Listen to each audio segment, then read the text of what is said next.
इसके अलावा आप देखिए कि ईरान ने दावा किया है कि जॉर्डन यानी उर्दन के अल अजरक एयरबेस पर मौजूद अमरीकी मवासलाती निजाम, रडार और ईंधन के डिपो भी हमलों की जद में आए हैं। लेकिन उर्दन का मौकफ जो है वो थोड़ा सा मुख्तलिफ है, क्योंकि अमरीका अपनी जो नुकसान है उसको पूरी तरह से छुपाने की कोशिश करता है। हालांकि तेहरान ने इस खबर की भी तस्दीक की है। उर्दनी फौज का कहना है कि उसने अपनी फजाई हुदूद में दाखिल होने वाले 8 ईरानी मिसाइल रास्ते में ही तबाह कर दिए हैं, जबकि ईरान का कहना है और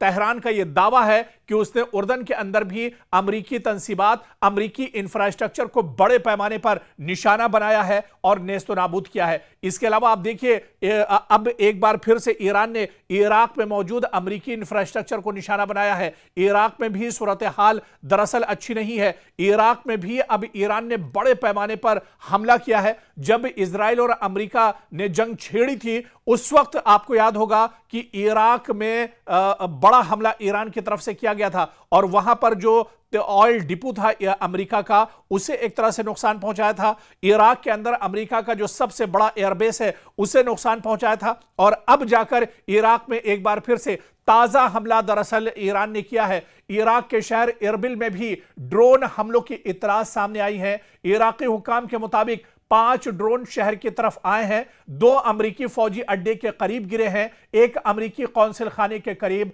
मार गिराया गया है। यानी यह दावा एक तरह से सच साबित होता है, क्योंकि इराकी फौज ने भी इस दावे की तस्दीक की है। इराक ने भी इस खबर की तस्दीक कर दी है कि 8 ड्रोन दरअसल आए हैं और उन्होंने दरअसल हमला किया है। 2 अमरीकी फौजी अड्डे के करीब गिरे हैं और इसके अलावा 1 अमरीकी कौंसिल खाने के करीब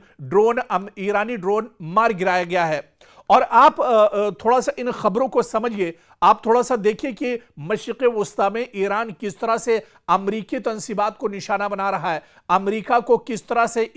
मशरिक़ वस्ता में ईरान बेबस कर रहा है। और अगर इन तमाम दावों को एक साथ देखा जाए तो ईरान की हिकमत अमली काफी वाज़ेह दिखाई देती है। ईरान बराह रास्त किसी एक बड़े हमले के बजाय मुख्तलिफ ममालिक में, यानी मशरिक़ वस्ता के या खलीज के जो मुख्तलिफ ममालिक हैं, इनमें मौजूद अमरीकी मफादात पर दबाव बढ़ाने की ईरान पूरी कोशिश कर रहा है। लगातार जो अमरीकी मफादात हैं, ईरान उन्हें दरअसल टारगेट कर रहा है। इसका मकसद जो मुमकिना तौर पर हो सकता है कि अमरीकी फौजी अखराजात दरअसल बढ़ाना, दिफाई निज़ाम को मुख्तलिफ महाजों पर मसरूफ रखना, अमरीका पर नफसियाती दबाव डालना और खित्ते में अपनी अस्करी सलाहियत का इजहार करना है। तो कहीं ना कहीं ईरान जिस तरह से पूरे एक जंगी जो उसका लाहे अमल है, जो एक उसने पॉलिसी बनाई है, दरअसल उसका जवाब ईरान नहीं दे पा रहा है। जितने मजबूत तरीके से और जितने वाज़ेह तरीके से ईरान यह हमले कर रहा है, इसका जवाब दरअसल अमेरिका के पास मौजूद नहीं है। और अब सबकी नजरें दरअसल वॉशिंगटन पर टिकी हुई हैं, पेंटागन पर टिकी हुई हैं कि अब वॉशिंगटन का रद्द अमल क्या होता है। अगर अमेरिका यह समझता है कि उसके फौजी अड्डे वाकई निशाना बने हैं, तो मुमकिना इक़दामात आप देखिए कि अमेरिका की तरफ से भी किए जा सकते हैं। मजीद फजाई हमले अमेरिका कर सकता है, इजाफी जंगी जहाज़ों की तैनाती कर सकता है, मिसाइल दिफा को मजीद मजबूत कर सकता है, ईरान पर नई पाबंदियां आयद हो सकती हैं या इत्तेहादी ममालिक के साथ मुश्तरका कार्रवाई भी अमेरिका कर सकता है। लेकिन ईरान इन तमाम कदमों से बेपरवाह होकर, बगैर किसी डर के, बगैर किसी खौफ के, ईरान लगातार अमेरिका को निशाना बना रहा है, क्योंकि ईरान ने अब यह कसम खाई है कि जब तक मशरिक़ वस्ता से अमेरिका का खात्मा नहीं कर दिया जाएगा, तब तक एक तरह से वापस नहीं लौटेंगे। लेकिन अगर नुकसानात महदूद साबित होते हैं तो अमेरिका निस्बतन मोहतात रद्द-ए-अमल भी अख्तियार कर सकता है, ताकि जंग पूरे खित्ते में ना फैल जाए। और आप देखिए कि कुवैत, बहरीन, कतर, मुत्तहिदा अरब अमारात और सऊदी अरब सब इस सूरत हाल पर गहरी नजर रखे हुए हैं, क्योंकि अगर मजीद जंग बढ़ी तो तेल की सप्लाई मुतासिर हो सकती है, अबनाए हुर्मुज खतरे में आ सकती है, सरमायाकारी मुतासिर होगी, आलमी मंडियों में बेचैनी बढ़ सकती है और आप देखिए कि अगर कशीदगी मुसलसल बढ़ती रही तो खाम तेल महंगा हो सकता है, शिपिंग इंश्योरेंस की लागत बढ़ेगी, समुद्री तिजारत मुतासिर होगी, आलमी स्टॉक मार्केट दबाव में आ सकती है। इसीलिए दुनिया की बड़ी ताकतें फिलहाल इस बहरान को मजीद बढ़ने से रोकने की लगातार कोशिश कर रही हैं। और आप देखिए कि जंग के दौरान इत्तलात भी एक हथियार बन जाती हैं और अमेरिका कहीं ना कहीं अब दबाव का एक तरह से महसूस कर रहा है। डोनाल्ड ट्रंप अब काफी ज्यादा दबाव महसूस कर रहे हैं और इसी वजह से देखिए कि जब जब ईरान पर हमला होता है उसके बाद पेंटागन की तरफ से या वॉशिंगटन की तरफ से खबर आती है कि यह आखिरी हमला है, इसके बाद हमला नहीं होगा। लेकिन ईरान रुकने वाला नहीं है, ईरान लगातार हमले कर रहा है, ईरान लगातार अमेरिका को मुंहतोड़ जवाब दे रहा है, लगातार मशरिक़ वुस्ता में जो मफादात हैं या इंफ्रास्ट्रक्चर है उनको ईरान लगातार निशाना बना रहा है। और यही सबसे बड़ा डर, यही सबसे बड़ा झटका दरअसल मशरिक़ वुस्ता में अमेरिका के लिए है कि अमेरिका मशरिक़ वुस्ता में धीरे धीरे सही लेकिन उसकी पकड़ कमजोर पड़ती जा रही है।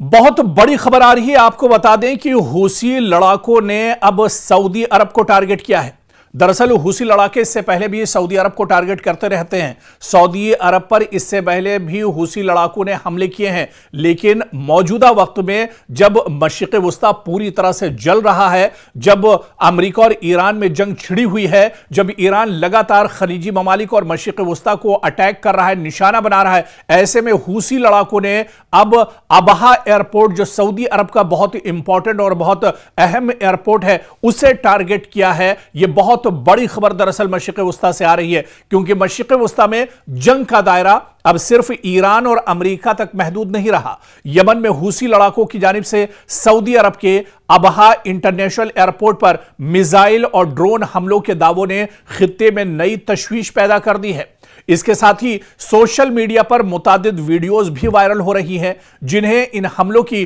ताजा तस्वीर बताया जा रहा है। दूसरी जानिब एक और बड़ा सवाल भी गर्दिश कर रहा है कि क्या अबनाए हुर्मुज के बाद बाबुल मंदब जो है वो भी क्या बंद होने वाला है, क्योंकि पहले ही अबनाए हुर्मुज बंद होने से दुनिया पर कई तरह की परेशानियां हैं। पेट्रोल और गैस को लेकर लोगों को परेशानियों का सामना करना पड़ रहा है और ऐसे में बाबुल मंदब अगर बंद होता है तो इससे और ज्यादा दुनिया पर परेशानियां एक तरह से बढ़ सकती हैं।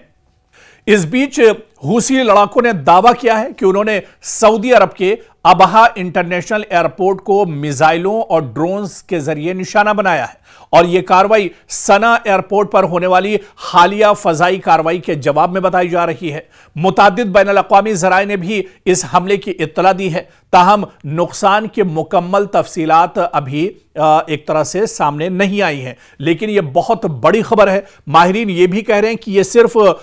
जिस तरह से हूसी लड़ाकुओं का यह सिर्फ हमला नहीं है, बल्कि अब मशरिक़ वुस्ता में हूसियों के इस कदम के बाद हालात और ज्यादा खराब हो सकते हैं। अब दरअसल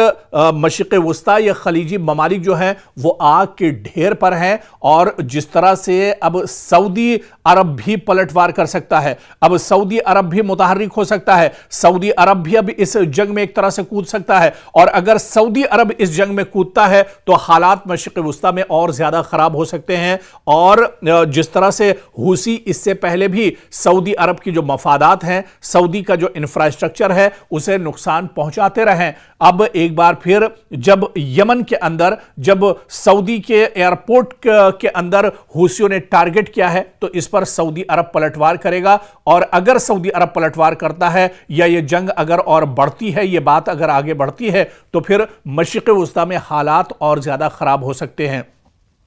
क्योंकि इसी से जुड़ी हुई बड़ी खबर यह भी आ रही है कि अबनाए बाबुल मंदब जो दुनिया की बहुत अहम तरीन बहरी गुजरगाहों में से एक है, जहां से यूरोप और एशिया के दरमियान बड़ी मिकदार में तिजारती जहाज गुजरते हैं, इस वक्त हूसियों की जानिब से बाबुल मंदब बंद करने की धमकियां सामने आई हैं। बाज तज्जियाकारों का ख्याल है कि ईरान अपने इत्तिहादियों के जरिए से रास्ते पर दबाव बढ़ा सकता है, लेकिन फिलहाल बाबुल मंदब की मुकम्मल बंदिश की पूरी तरह से तस्दीक नहीं हो पाई है। लेकिन इतना जरूर है कि अगर यह बहरी रास्ता वाकई बंद या शदीद मुतासिर होता है तो आलमी तिजारत को बहुत बड़ा धचका लग सकता है। तेल और गैस की सप्लाई मुतासिर हो सकती है, शिपिंग कंपनियों के अखराजात में इजाफा होगा, खाम तेल की आलमी कीमतें तेजी से बढ़ सकती हैं, यूरोप, एशिया और अफ्रीका के दरमियान तिजारती रास्तों पर दबाव भी एक तरह से बढ़ सकता है। क्योंकि आप देखिए जो मौजूदा सूरत हाल है,